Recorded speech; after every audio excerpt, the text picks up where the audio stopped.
კოლორიტი კაცი ერევანა ჩხარტიშვილი. და 90-იანი წლებია უბედური დრო და ერევანა ოზურგეთში ბაზრის წინ სამასვალზე არის მიყუდებული და სიგარეტს ეწევა. და მოადგა ახალგაზრდა ყმაწვილი ბიჭი ეგრეთ წოდებული კანისტრით და შლანგით ხელში. მანქანაში საწვავი დამელიაო და 1 ლიტრა დიზელი რო გადავასხა თუ შეიძლება. აგერა გადაასხი ვიზიაო. გადაასხა ახლა წავიდა და არ გასულა 2 წუთი იფიქრა რა ფერი კეთილი კაცი შემხვდაო და მობრუნდა უკან. ჩემო ბიძიაო თუ შეიძლება 1-2 litrას დავამატებ კიდევ. დაამატე ბიძი აგერაო.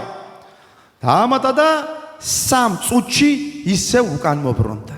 რა ფერი კაი და კეთილი კაცი ჩანხარდა. მოი მეცი პატივი ბარეღმა ბოლომდეო და გავავსებ ამ კალისტრას შორიგზა ემაგნამედ არის გასავლელიო. აგერა ბიძია გავავსეო მაგრამ თუ მოგვისრუ ამ ანქანის პატრონმა მეც მიდირებს ყოფას და შენს დაგაყოლებს სევიდანო.